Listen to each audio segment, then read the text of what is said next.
அதெல்லாம் ஊருக்கு போனதுமே என் தங்கச்சிங்க கிட்ட சொல்லி பறிச்சிட்டு வந்து உங்க கார்ல வைக்க சொல்லிட்டேன். ஓ, தெளிவாதான் இருக்கு. ஏய் நந்தினி, அம்மா என்ன இதெல்லாம்? இதுவா? இதுக்கு பேர் தான் குபேர இலையாம். இத அரைச்சு குடிச்சோன்னு வச்சுக்கோ, பணம் கொட்டுன்னு கொட்டுமா. எது குபேர இலையா? இப்படி ஒரு பேரை நான் கேள்விப்பட்டது கூட இல்லையே. மாமா, பேர் முக்கியமா பணம் முக்கியமா? சத்தியமா பணம். அப்புறம் என்ன, சட்டு புட்டு அரைச்சு சாப்பிட்டுட்டு பணம் சம்பாதிக்கிற வழியை பாரு.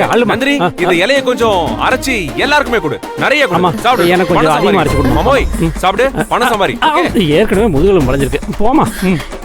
ஏய் நந்தினி, அவன் இப்ப சொல்லிட்டு போறான்ல, அது எல்லாமே உண்மையா? அவர் உங்களை கிண்டல் பண்ணிட்டு போறாரு. இது செம்பருத்தி இலை, டீ போடுறதுக்காக ஊர்ல இருந்து எடுத்துட்டு வந்தேன். பாத்தியாமா, உன் தம்பி எப்படி நம்மளை கலாச்சிருக்கான்னு? நம்மளை பத்தி அவனுக்கு முழுசா தெரிஞ்சுக்குமா? அக்கா, அதுவும் குபேர இலையாமா. அவன் சொல்றான்னு நீயும் நம்புற பாருக்கா. ஏய் சும்மா இரு, எனக்கு மட்டும் என்ன தெரியும்? நான் பாட்டுக்கு ஏதோ அப்படி நிஜமா இருக்குன்னு நினைச்சிட்டேன். சரி, அது இருக்கட்டும்.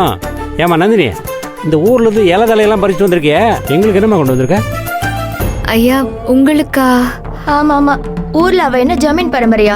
அப்படியே எல்லாத்தையும் அள்ளி போட்டு கொண்டு வரதுக்கு சும்மா அப்படியே காமெடி பண்ணாதீங்க. ஏய் என்ன அப்படிலாம் சொல்லாத. அதெல்லாம் கண்டிப்பா நந்தினி நம்ம மேல பாசமா ஏதாவது கொண்டு வந்திருப்பா. ஏதாவது கொண்டு வந்திருப்பா கண்டிப்பா. ஆமாம்மா, இப்பதான் ஞாபகம் வருது, கொண்டு வந்திருக்கேன். கீழே இருக்க போய் எடுத்துட்டு வரட்டுமா? நீ போ. நான் சொன்னல, போ. சீக்கிரம் போமா. அக்கா, என்னக்கா இவகிட்ட போய் இதெல்லாம் கேட்டுட்டு இருக்க? ஏய், எதுக்கடி அவகிட்ட எல்லா நேரமும் சண்டை கோழி மாதிரி முறைச்சுக்கிட்டே இருக்க? அவ வரட்டும், என்ன கொண்டு வரான்னு பாப்போம். என்ன கொண்டு வந்திருப்பா? ஒருவேளை பஞ்சு முட்டை கொண்டு வந்திருப்பா. என்னது? இருக்கலாம் இல்லையா? வரட்டுமே, அதுக்கப்புறம் வாங்கி சாப்பிடலாம். சும்மாவே இருக்க மாட்டீங்களா? என்ன மறுபடியும் இலை வருது? இதே எப்படி சாப்பிடுறது? நாங்க என்னமா அது? என்னது இது? இத வச்சு காஃபி போடுறதா? ஐயோ இல்லம்மா, இது மருதாணி இலை, அரைச்சு கையில போட்டா நல்லா சிவக்கும்.